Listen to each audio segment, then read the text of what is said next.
Tonight, the U.S. takes aim at Iran over the alleged assassination plot. Iran must be held accountable for its actions. Norah O'Donnell on what actions the U.S. might take. Attention holiday air travelers, expect fewer seats and higher prices. Ben Tracy on Operation Hackerazzi. The FBI arrests a man accused of hacking into the personal email accounts of Hollywood celebrities. And Dewey Bozzella wouldn't let a terrible injustice defeat him. Now, he's fighting for his dream. Don't let nobody tell you what you can't do. And that's what I'm doing. I'm letting my dream come to reality. This is the CBS Evening News with Scott Pelley. Good evening. President Obama slapped new sanctions on Iran today, and the White House said there could be more to come. All of that in response to that alleged plot to assassinate Saudi Arabia's ambassador to the United States. The administration is consulting with allies all around the world. U.S. officials insist that the Iranian government was behind the plot. Norah O'Donnell is at the White House with the latest. Norah? Scott, tonight, Secretary of State Hillary Clinton said Iran must be held accountable for what she called a reckless act that the U.S. will not tolerate. This plot was a flagrant violation of international and U.S. law and a dangerous escalation of the Iranian government's long-standing use of political violence and sponsorship of terrorism. Secretary Clinton said the plot was directed by elements of the Iranian government, including the deadly Quds Force, an elite secret branch of the Iranian military. It was a brazen murder-for-hire plot right out of a spy novel, where an Iranian-born U.S. citizen wanted to hire a Mexican drug cartel to kill the Saudi ambassador. The details are so bizarre, some U.S. officials said it looked like the work of amateurs. I would be careful about calling this a sloppy operation or amateurish or cowboyish. Michigan Republican Mike Rogers chairs the House Intelligence Committee. And he says, in fact, this was a sophisticated plot. Was this a rogue actor, or were the highest levels of the Iranian government involved?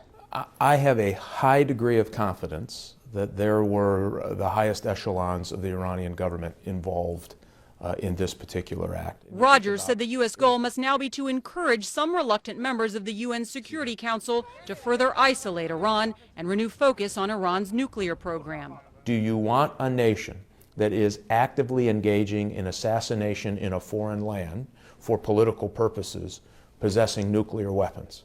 I think no rational person will come to the conclusion that that's a good idea. And that's the message that the U.S. wants to send to China, Russia, and our European counterparts. Absolutely. Now, today, the administration slapped additional sanctions on an Iranian airline that services the Iranian Revolutionary Guard. Norah, what would be next for the administration? Well, the U.S. wants to go to the UN Security Councils to get an international condemnation of Iran, and they also want Russia and China to try and back stricter sanctions against Iran to further isolate the regime. Norah, thank you very much. Today, just 24 hours after that Iranian plot was revealed, we now hear about another dictatorship targeting people here in the U.S.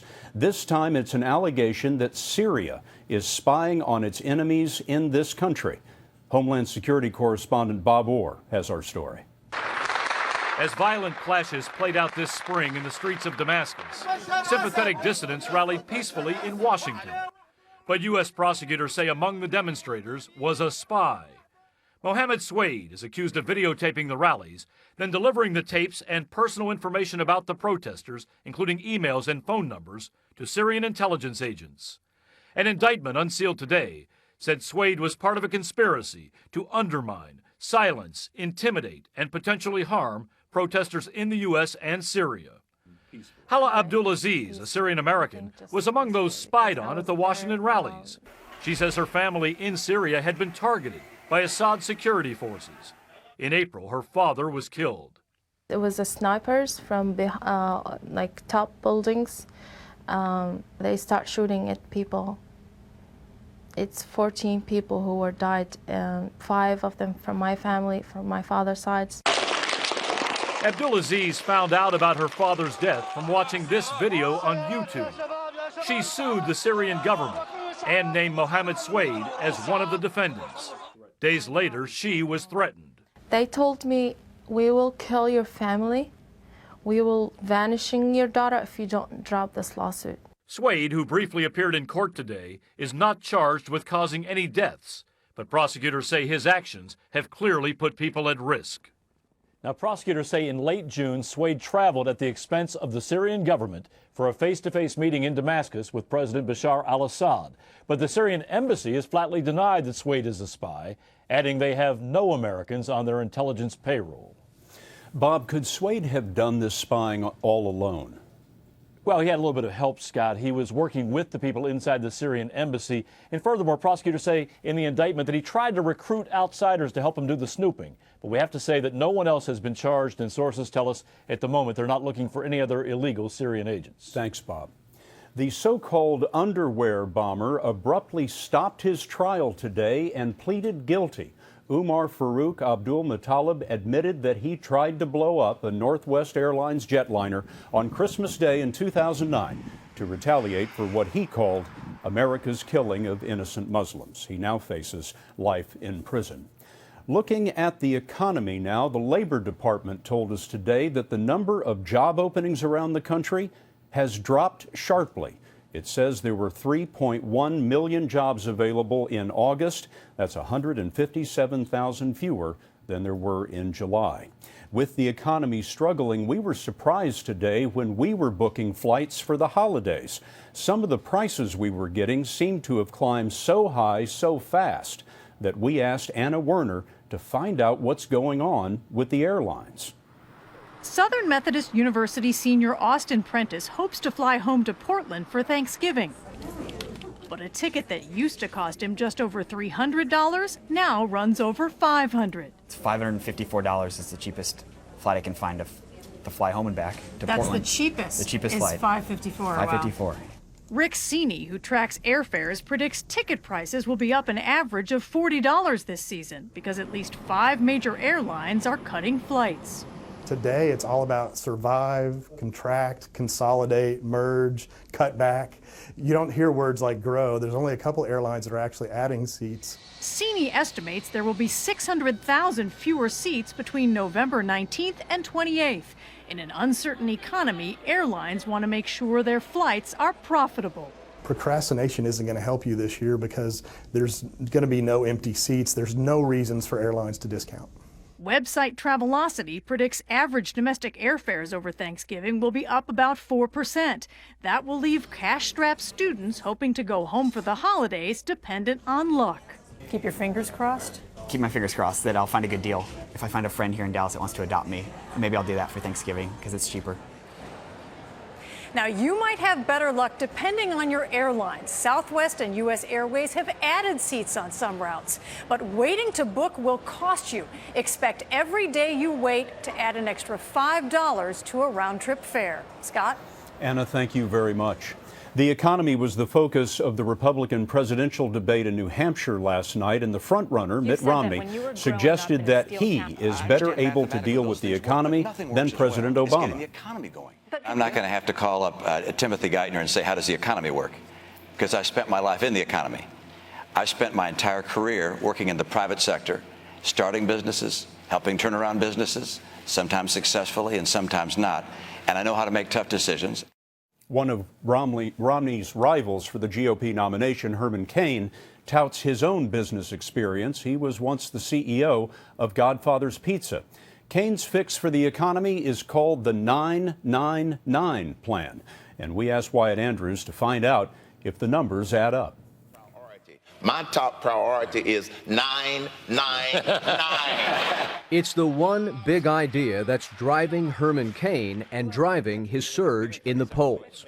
999 is bold. Bold because Cain would replace the entire tax code and all of its loopholes with a 9% corporate tax, 9% personal income tax, and a 9% national sales tax. It raises the same amount in revenue, he says, but would be simpler and more fair. We must grow this economy with a bold solution. The idea made Kaine a target in the debate last night, with John Huntsman mocking 999 as a gimmick. I thought it was the price of a pizza when I first heard about it. If enacted, however, 999 would make filing taxes easy. Most families would pay a flat 9% income tax with only one deduction for charitable contributions. There would be no tax on capital gains, which also leads to a simple conclusion. It will raise taxes on the poor. It will cut taxes on the rich. Robertson Williams of the Nonpartisan Tax Policy Center calls 999 a double hit on low-income Americans. The 30 million households that now pay no federal income taxes, including some families making up to $49,000, would start paying 9%, plus the 9% sales tax on consumer goods like food, medicine, and gasoline. Upper-income Americans, meanwhile, would see their top 35% income tax rate slashed to 9%. They'd see very, very large tax cuts. Richer people would pay comparatively less? They'd pay absolutely less than they're paying right now. And no one knows the true impact of a 9% sales tax on an economy that needs its consumers to spend even more. 999 may have won Herman Cain some attention, but Scott, now it's bringing him scrutiny. Wyatt, thank you. Kane's 9% plan would be a big cut for corporations, too. Our research department worked the numbers, and they tell us that once you consider the deductions and the loopholes, the average tax paid by American companies is about 26%. Despite the high unemployment rate, we have found there are plenty of jobs for people with the right skills. The FBI busts a man who allegedly hacked the email of Hollywood celebrities, and a boxer attempting the comeback of a lifetime, when the CBS Evening News continues.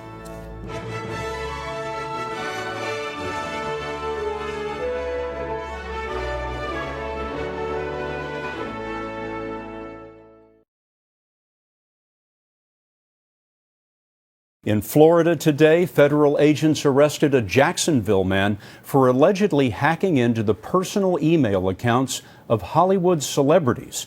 We asked Ben Tracy to look into this. His alleged victims are a who's who of film and music, including actresses Scarlett Johansson and Mila Kunis, as well as pop star Christina Aguilera. Today's arrest of 35-year-old Christopher Cheney in Florida comes after an 11-month FBI investigation dubbed Operation Hackerazzi. The indictment says that during a 3-month span, Cheney hacked into his victims' Google, Apple, and Yahoo email accounts, using public information to figure out secure passwords. He then took control of the forwarding feature so that a copy of every email was sent virtually instantaneously to his own email account. Using these methods, Cheney stole not only private and personal photographs of the victims, he also took financial information, movie scripts, and conversations that the victims believed to be private. Cheney is charged with 26 counts, including identity theft and wiretapping. Authorities say he offered some of what he stole to celebrity blog sites, and some of it was published, including nude photos of Scarlett Johansson that appeared online earlier this year. However, the FBI says Cheney was not trying to make money. There's really no money to be had here. These are high-profile people that are put on a pedestal in our society, and that's one of the things they want to do is just take them down a notch. Unlike this summer's News of the World scandal in Britain, it does not yet appear that Cheney was working for any particular publication. The FBI says more than 50 people were victims of Cheney's hacking, all of them with ties to the entertainment industry. Ben Tracy, CBS News, Los Angeles. This was a tough day for millions of smartphone customers all around the world. Their BlackBerries were blacked out. The parent company, Research in Motion, says it started with a technical glitch in Europe that quickly spread. The problem has been fixed, but it's taking some time to clear up the backlog of emails and messages. With millions out of work, this man has been able to turn job offers away. Why employers are begging to hire more just like him, coming next.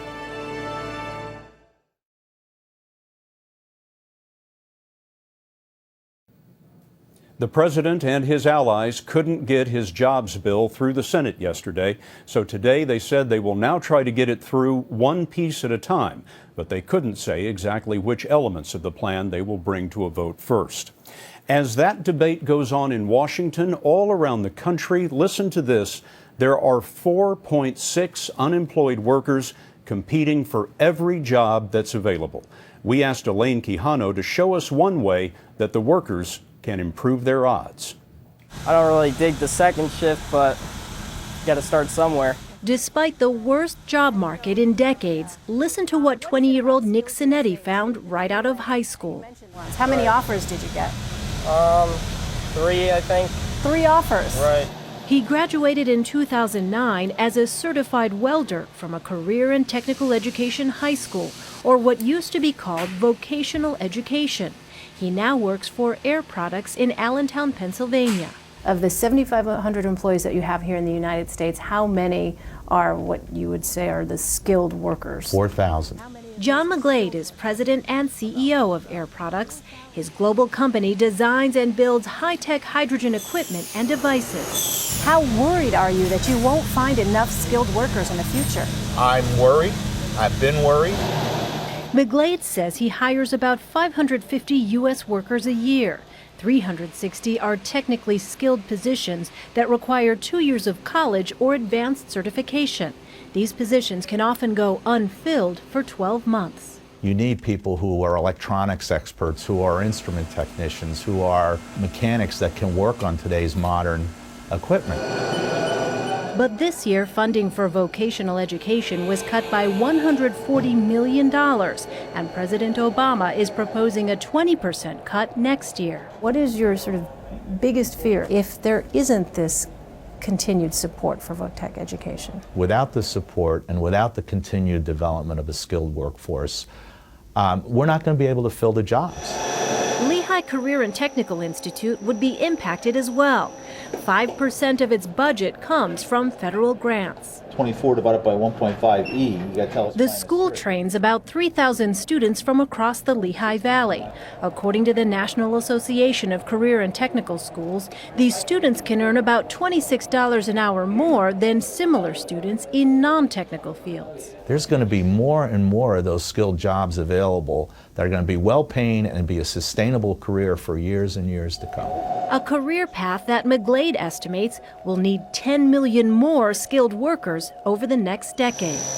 Elaine Quijano, CBS News, Allentown, Pennsylvania. A new boxer is stepping into the ring. His record, 26 years behind bars and 1 murder conviction overturned.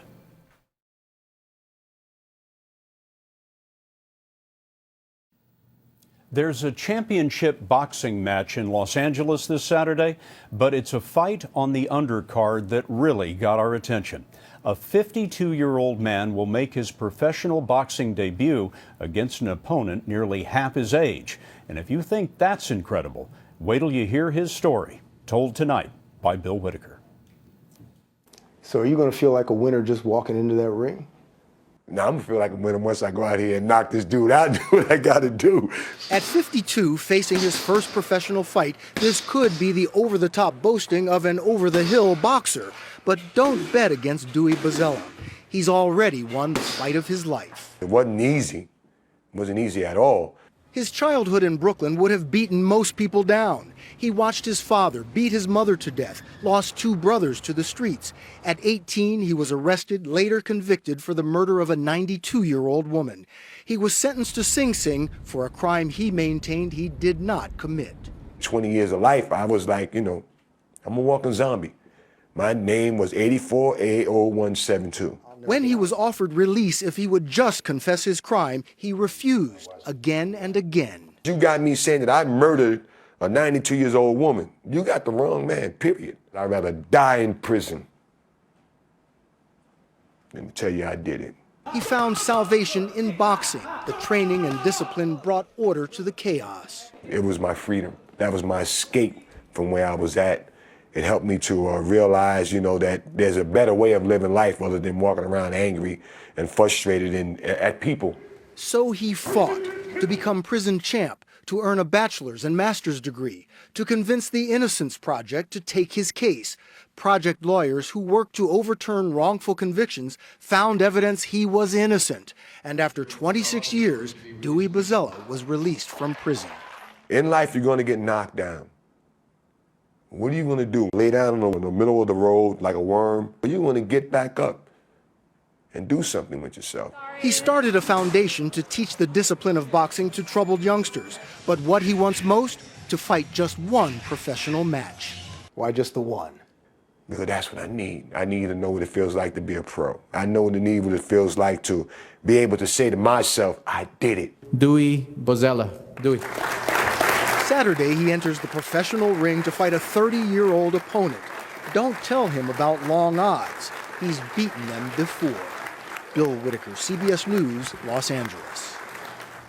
And that's the CBS Evening News for tonight. For all of us at CBS News all around the world, good night.